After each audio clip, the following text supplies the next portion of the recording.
നമസ്കാരം. നരേന്ദ്രമോദി രാജ്യദ്രോഹികളുമായിട്ട് കോംപ്രമൈസായി എന്ന് നമുക്ക് പറയാൻ പറ്റുമോ? ധർമ്മേന്ദ്ര പ്രധാൻ രാജിവെച്ചു. CJPയുടെ പ്രക്ഷോഭത്തെ തുടർന്നാണ് അദ്ദേഹം രാജിവെച്ചത്.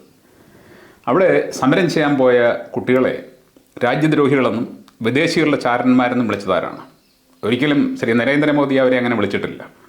പക്ഷേ അദ്ദേഹത്തിന് വേണ്ടി നിരന്തരം പ്രവർത്തിച്ചുകൊണ്ടിരിക്കുന്ന ഗോദി മീഡിയ, അതായത് BJP ചെയ്തുകൊണ്ടിരിക്കുന്ന എല്ലാ കാര്യങ്ങളെയും ന്യായീകരിക്കുകയും നരേന്ദ്രമോദിയെയോ പാർട്ടിയോ ഏതെങ്കിലും കാരണവശാൽ ആരെങ്കിലും വിമർശിച്ചു കഴിഞ്ഞാൽ അവരെ അവഹേളിക്കാനും അവരെ അധിക്ഷേപിക്കാനും ആക്രമിക്കാനും ഒക്കെയായിട്ട് നരേന്ദ്രമോദി അധികാരത്തിൽ വന്ന സമയം മുതൽ നിലനിൽക്കുന്ന പ്രവർത്തിച്ചുകൊണ്ടിരിക്കുന്ന മീഡിയ ശൃംഖലയാണ് ഗോദി മീഡിയ.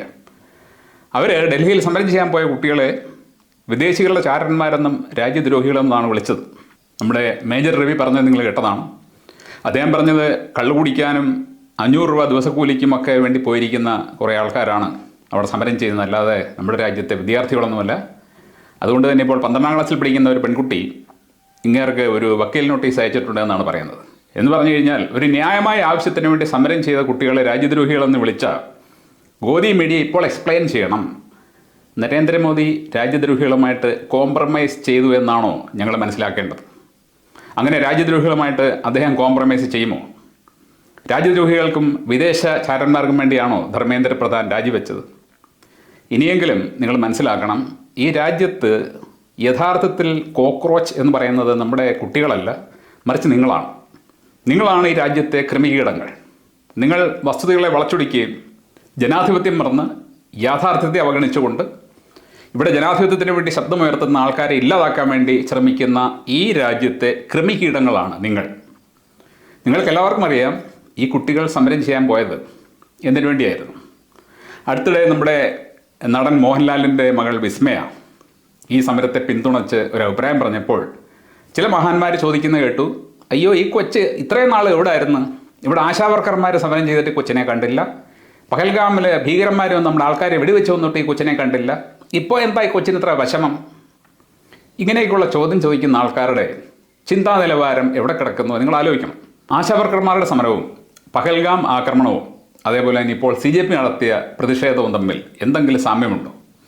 ആശാവർക്കർമാർ സർക്കാരിൽ നിന്നും കുറച്ച് ആനുകൂല്യങ്ങൾ കിട്ടാൻ വേണ്ടിയാണ് സമരം ചെയ്തത്. പഹൽഗാമിൽ നടന്നത് ഒരു തീവ്രവാദി ആക്രമണമാണ്.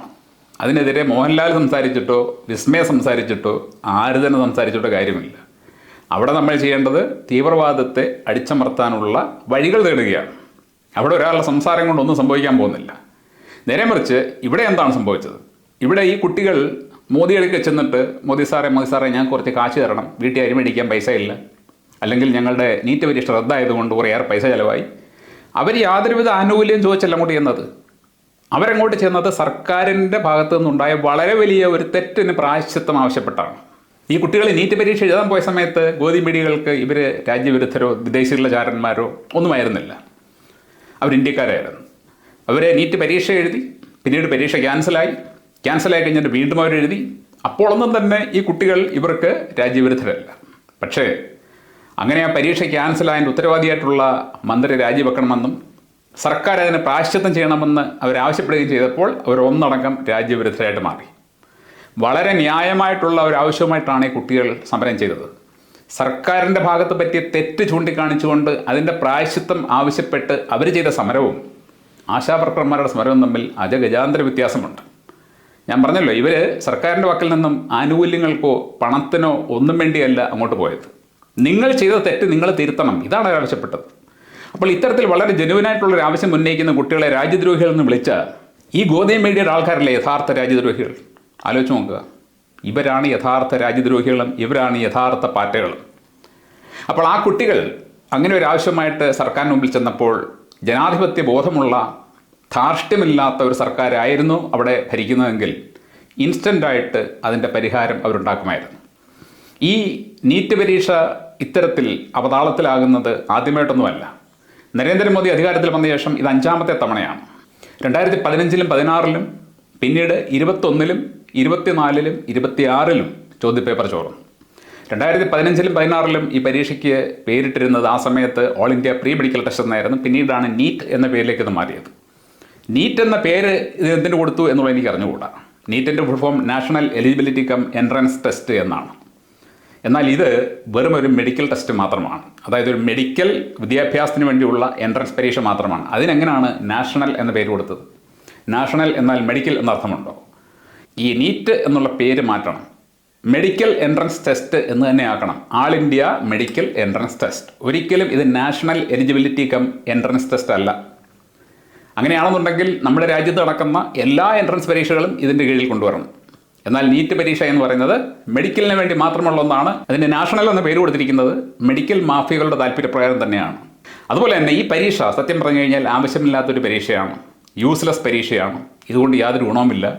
കുട്ടികൾക്ക് സമ്മർദ്ദം, മാതാപിതാക്കൾക്ക് സമ്മർദ്ദം, മെഡിക്കൽ സയൻസിന് ഇതുകൊണ്ട് യാതൊരു ഗുണവുമില്ല. നമ്മുടെ രാജ്യത്തുള്ള യാതൊരുവിധ മെഡിക്കൽ ബ്രാഞ്ചുകൾക്കും ഈ പരീക്ഷ കൊണ്ട് ഗുണമില്ല.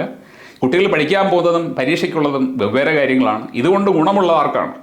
ഗുണമുള്ളത് ഇവിടെ ഇതിനുവേണ്ടി ട്രെയിനിങ് നടത്തുന്ന കുറച്ച് ഇൻസ്റ്റിറ്റ്യൂട്ടുകൾക്ക് വേണ്ടി മാത്രമാണ്. അതുകൊണ്ട് തന്നെ അവർക്ക് വേണ്ടി മാത്രം ഉണ്ടാക്കിയിരിക്കുന്ന പരീക്ഷ എടുത്ത് ദൂരെ കളയണം. നമ്മുടെ തമിഴ്നാട് മുഖ്യമന്ത്രി നടനുമായ ശ്രീ വിജയ് അത് പലവട്ടം ആവർത്തിച്ച് ആവശ്യപ്പെട്ട് ഈ പരീക്ഷ തന്നെ സ്ക്രാപ്പ് ചെയ്യണം, അതിൻ്റെ ആവശ്യമില്ല. ഇപ്പോൾ ഈ പരീക്ഷ മൂലം നരേന്ദ്രമോദി സർക്കാരിന് വരെ പന്തികേടുണ്ടായിരിക്കുകയാണ്. ഇനിയെങ്കിലും സർക്കാർ ചിന്തിക്കണം, ഈ പരീക്ഷ വേണോ വേണ്ടയോ എന്നുള്ളത്. ഈ പരീക്ഷ റദ്ദ് ചെയ്യണം. എന്ത് തന്നെയായാലും ശരി, നമ്മുടെ രാജ്യത്ത് ജനാധിപത്യപരമായിട്ടുള്ള കാര്യങ്ങൾക്ക് വേണ്ടി സർക്കാരിൻ്റെ ഭാഗത്ത് നിന്നും എന്തെങ്കിലും പിഴവ് പറ്റുമ്പോൾ അത് ചൂണ്ടിക്കാണിക്കാൻ വേണ്ടി ആരെങ്കിലും രംഗത്തിറങ്ങി കഴിഞ്ഞാൽ അവരെ അവഹേളിക്കുകയും ആക്രമിക്കുകയും അവരെ പാകിസ്ഥാൻ്റെ ചാരന്മാരെന്നോ അമേരിക്കയുടെ ചാരന്മാരെന്നോ ജോർജ് സോറസിൻ്റെ ഒക്കെ ആൾക്കാരെന്ന് വിളിക്കുന്ന ഗോദി മീഡിയയും മേജർ രവിയും പോലെയുള്ള ആൾക്കാർ തിരിച്ചറിയണം, നിങ്ങളുടെ ഇമേജ്, നിങ്ങൾ ഇതുവരെ ഉണ്ടാക്കി വെച്ച നിങ്ങളുടെ ഇമേജ് തകർന്ന് തരിപ്പണമായിരിക്കുകയാണ്. കാരണം ഇവിടുത്തെ ആൾക്കാർ കഴിക്കുന്നത് മതമല്ല. നിങ്ങൾ ഹിന്ദു മുസ്ലിം വെറി വിറ്റ് എക്കാലവും ഈ രാജ്യത്തെ നിയന്ത്രിക്കാമെന്ന് വിചാരിച്ചെങ്കിൽ പുതിയ തലമുറയ്ക്ക് ഇതിൽ ഒരു താല്പര്യവുമില്ല. ഇവിടുത്തെ യുവതലമുറയ്ക്ക് വേണ്ടത് കഴിവുറ്റ ഒരു സർക്കാരിനെയാണ്. കുറേ മുതിർന്ന പൊട്ടന്മാരെ മതം പറഞ്ഞ് കയ്യിലാക്കാൻ പറ്റും. പക്ഷേ വിദ്യാഭ്യാസമുള്ള പുതിയ തലമുറയ്ക്ക് അതിലെങ്കിൽ ഒരു താല്പര്യവുമില്ല. കാരണം അവർ പഠിക്കുന്ന കോളേജുകളിലും സ്കൂളുകളിലും അവർ താമസിക്കുന്ന ഇടങ്ങളിലും അവർ കാണുന്നുണ്ട് ഇത്തരം മതസ്ഥരെ. അവരുമായിട്ട് എങ്ങനെ സഹകരിക്കണമെന്നും അവരെത്തരത്തിലുള്ളവരാണെന്നും ഒക്കെ അവർക്ക് നേരിട്ട് എക്സ്പീരിയൻസ് ഉണ്ട്. എന്നാൽ അവരൊക്കെ നിങ്ങളുടെ ശത്രുക്കളാണ് എന്ന് പറഞ്ഞു വരുത്തി ഇവിടെ മതവെറി മാത്രം വിറ്റ് എക്കാലവും ഇന്ത്യയെ അടക്കി ഭരിക്കാം എന്ന് ശ്രീ നരേന്ദ്രമോദിയും അദ്ദേഹത്തിൻ്റെ കൂടെയുള്ളവരും ധരിച്ചത് തെറ്റായിപ്പോയി എന്നുള്ളത് ഇപ്പോൾ അവർക്ക് മനസ്സിലായിട്ടുണ്ട്. ആ മനസ്സിലാകലിൻ്റെ ഭാഗമായിട്ടാണ് ഇപ്പോൾ ധർമ്മേന്ദ്ര പ്രധാൻ രാജിവെച്ചത്. ഇങ്ങനെ രാജിവെച്ചതിലൂടെ മോദിയുടെ വില കുറഞ്ഞിട്ടില്ല, മോദിയുടെ വില അല്പം കൂടി കൂടിയിട്ടേ ഉള്ളൂ. അദ്ദേഹത്തിൻ്റെ വില കളയുന്ന യഥാർത്ഥത്തിൽ അദ്ദേഹത്തിന് വേണ്ടി ചിലയ്ക്കുന്ന ഇവിടുത്തെ ഗോദി മീഡിയാസാണ്. നരേന്ദ്രമോദി പോലും മനസ്സിൽ വിചാരിക്കുന്ന കാര്യങ്ങളാണ് അദ്ദേഹത്തെക്കുറിച്ച് ഇവർ പടച്ചുവിടുന്നത്. അപ്പോൾ ഇങ്ങനെയൊക്കെയുള്ള നിങ്ങളുടെ പ്രചരണം യഥാർത്ഥത്തിൽ നിങ്ങൾക്ക് ബാക്ക് ഫെയർ ചെയ്തിരിക്കുകയാണ്. ഈ രാജ്യത്തെ ചെറുപ്പക്കാരെയോ വിവരമുള്ള ആൾക്കാരെയോ നിങ്ങൾക്ക് ഒരിക്കലും ഇതുപോലെ സ്വാധീനിക്കാൻ പറ്റില്ല എന്നുള്ളത് ഈ ഒരൊറ്റ സംഭവത്തിലൂടെ നിങ്ങൾ മനസ്സിലാക്കിയിട്ടുണ്ടെങ്കിൽ ഇനി അങ്ങോട്ട് മാറി ചിന്തിക്കുക, മാറി സംസാരിക്കുക, രാജ്യത്തിന് വേണ്ടി സംസാരിക്കുക. പാർട്ടിക്ക് വേണ്ടി, വ്യക്തികൾക്ക് വേണ്ടി, നേതാക്കന്മാർക്ക് വേണ്ടി സംസാരിക്കാതെ രാജ്യത്തെ ജനങ്ങൾക്ക് വേണ്ടി ചിന്തിക്കുക, അവർക്ക് വേണ്ടി സംസാരിക്കുക. Thank you.